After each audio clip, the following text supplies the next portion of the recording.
pessoal, tudo bem? Eu sou Juliana, do Flor de Merícia, esse é o Aparecido, meu marido. Quer se apresentar, Aparecido? Todo mundo me conhece já.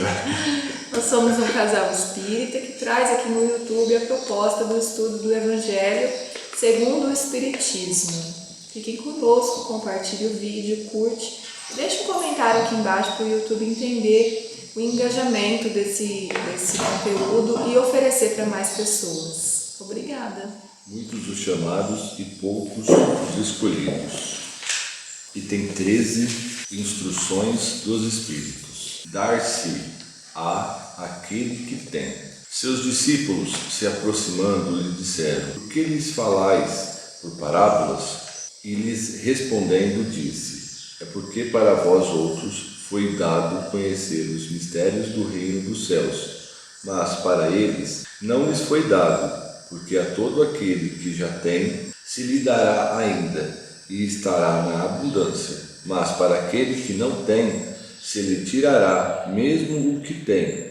Por isso eu lhes falo por parábolas, porque vendo eles não veem, e escutando não ouvem, nem compreendem. E a profecia de Isaías se cumpre neles quando disse: escutareis com os vossos ouvidos e não ouvireis, olhareis com os vossos olhos e não vereis. São Mateus capítulo 13, versículo de 10 a 14.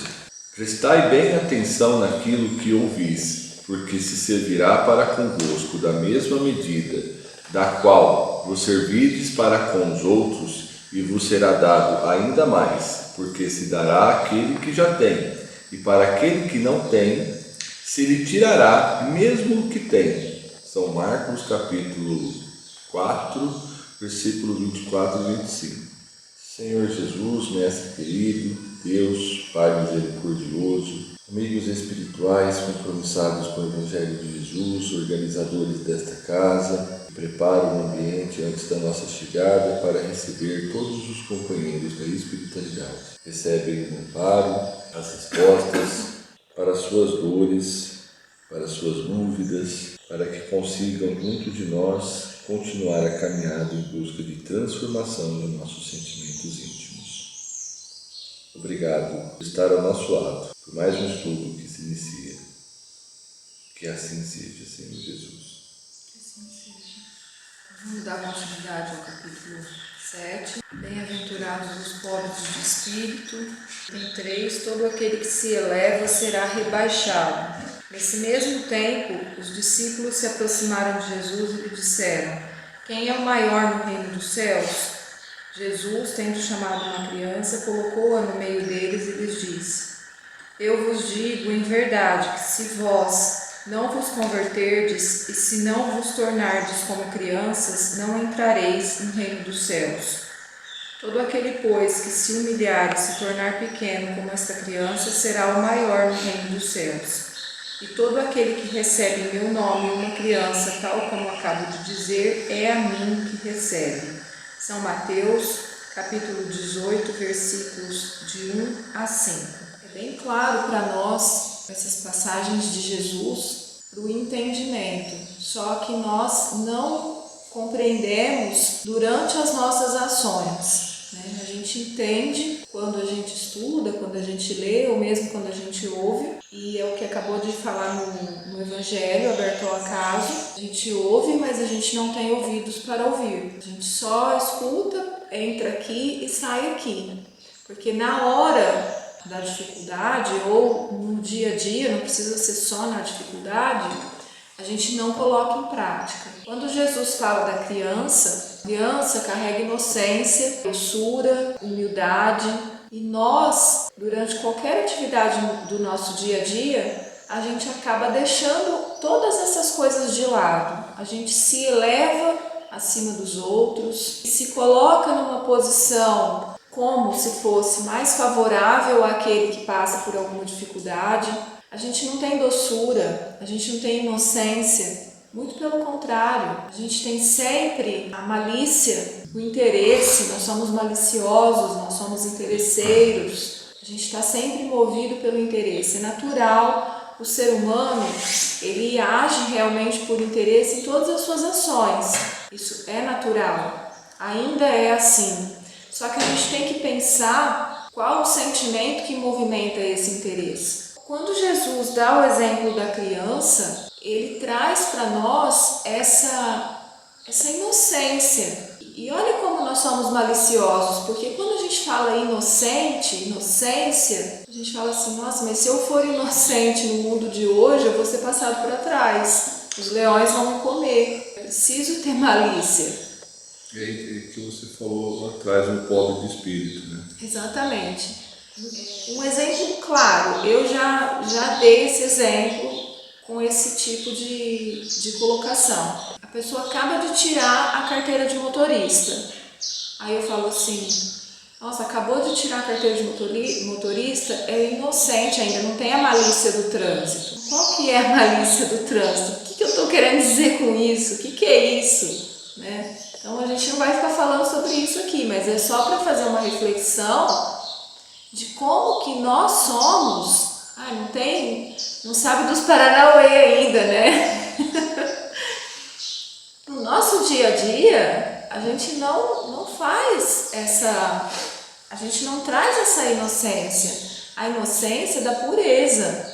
A gente acha que a gente tem que ser sempre malicioso, que a gente tem sempre que estar com o pé atrás, que a gente tem que sempre olhar o outro meio de escanteio para ver qual que é a dele, para ver se ele não quer me engolir. Então a gente vai criando situações ao longo da nossa jornada, ao longo da nossa caminhada, que vão adormecendo essa criança. Hoje nos treinamentos, né, de internet e até nos treinamentos reais, né, onde as pessoas se encontram para treinar uma equipe ou enfim, né, vocês sabem.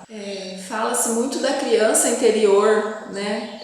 Deixa a sua criança fazer tal coisa, deixa a sua criança... Fala-se muito da criança, né? Coloca nas redes sociais, coloca foto de quando a pessoa era criança e fala, hoje essa criança vai fazer tal coisa, assim, assim, assado.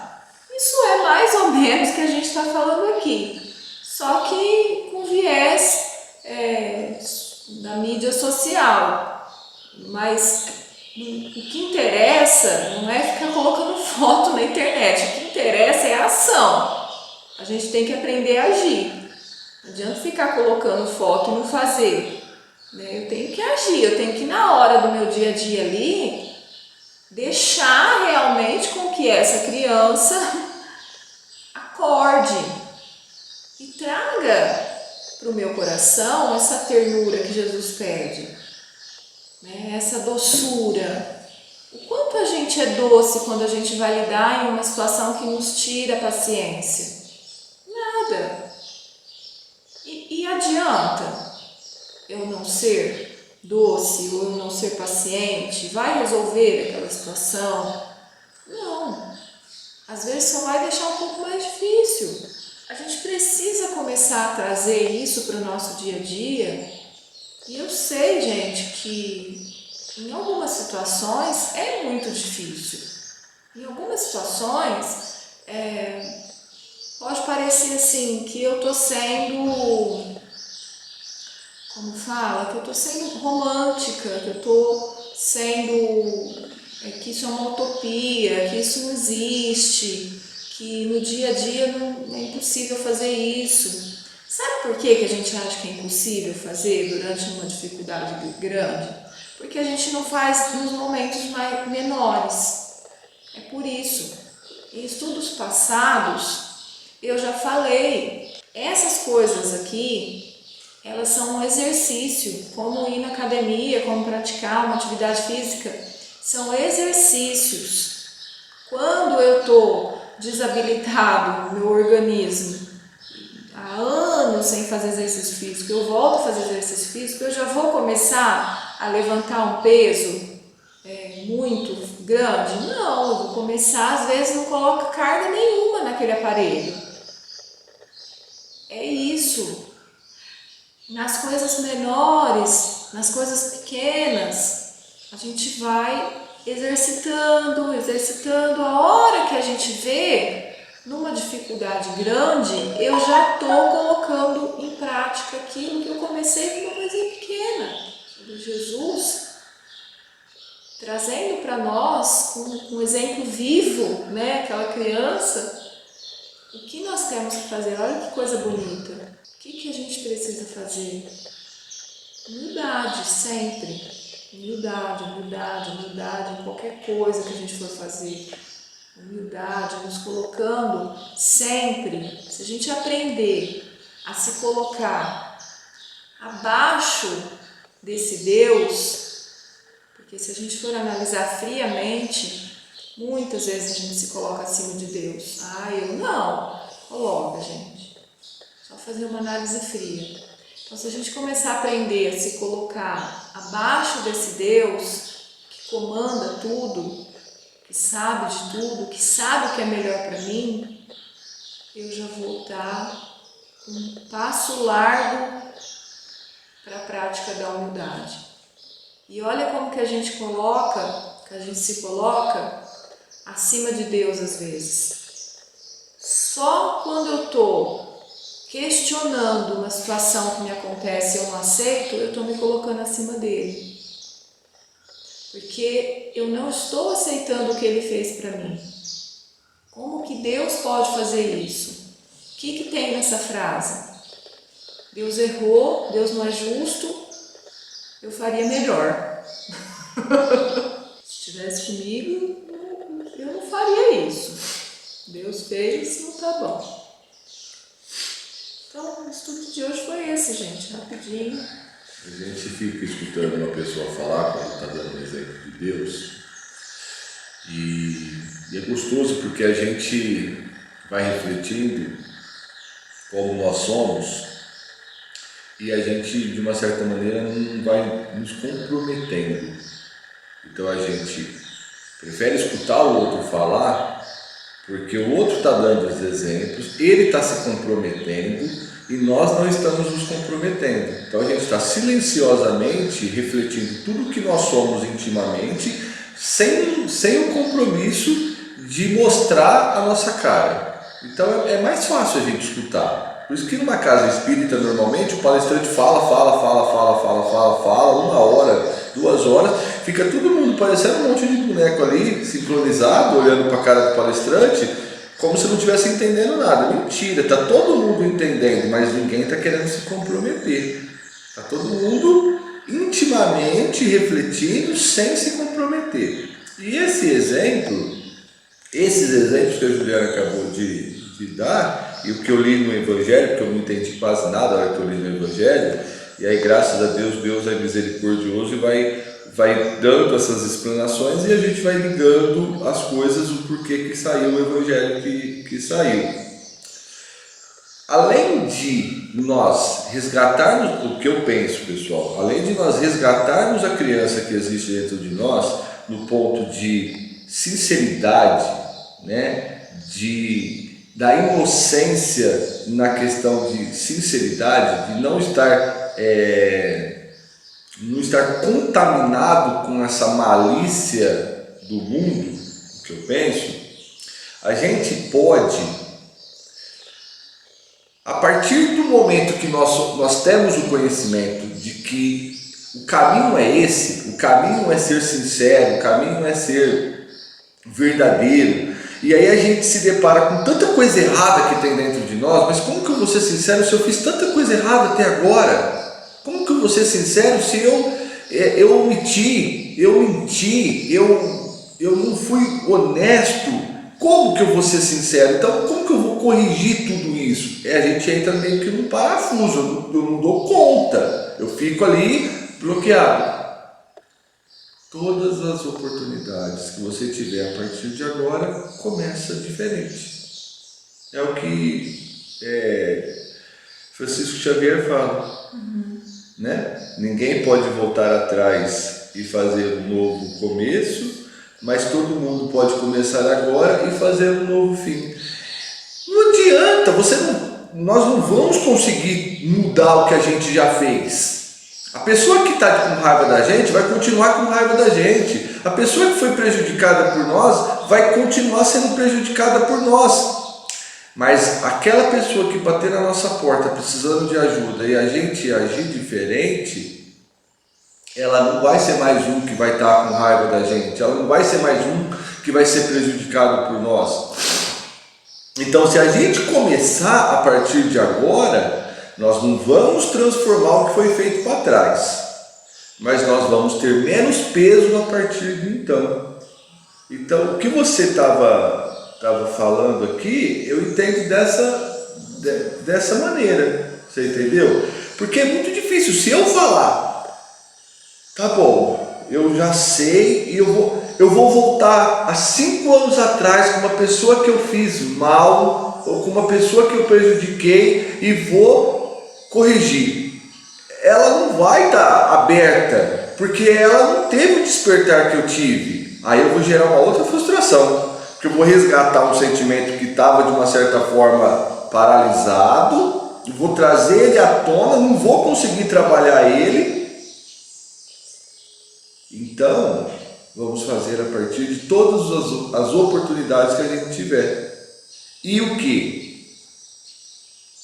Vibrar positivamente para todas aquelas coisas erradas que nós fizemos.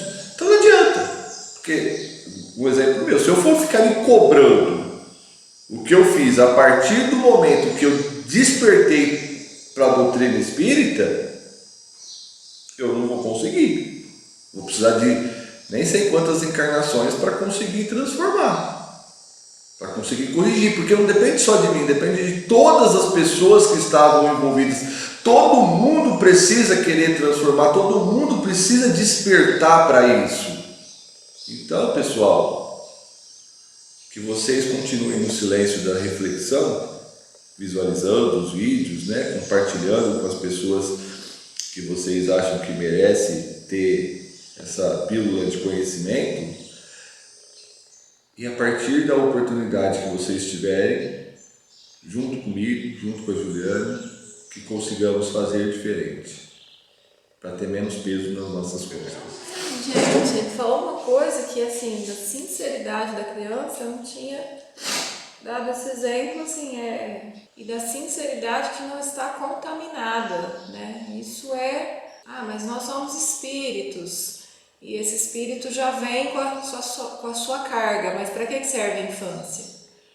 Para esse espírito vir e não está ainda contaminado. Ele tem ali as reservas, mas ele não tem acesso. Então foi perfeito. Vamos terminar o estudo de hoje agradecendo a Deus, a espiritualidade aqui presente, por essa casa, agradecendo a Jesus pelos seus exemplos, pelos seus passos aqui na Terra que tanto nos ensinou.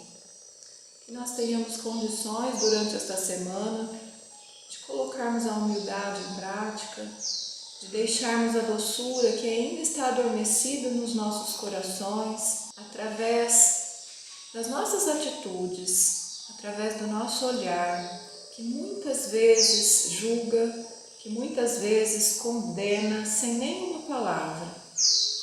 Que nós tenhamos olhos de ver e olhos de enxergar o outro com mais amorosidade, com mais tolerância, com menos julgamento.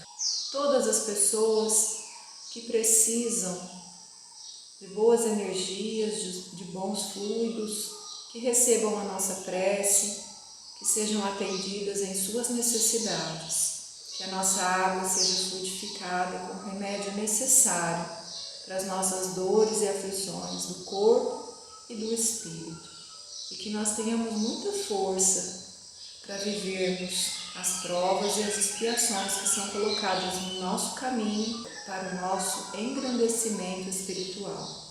Obrigada, Senhor Jesus, esteja conosco hoje e sempre, que assim seja.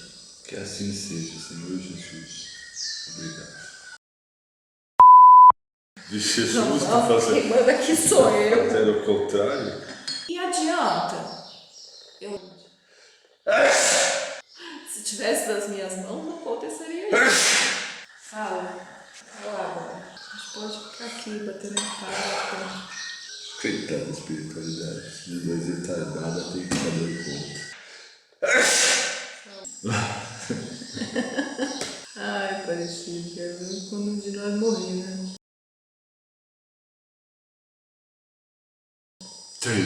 Vai ser difícil.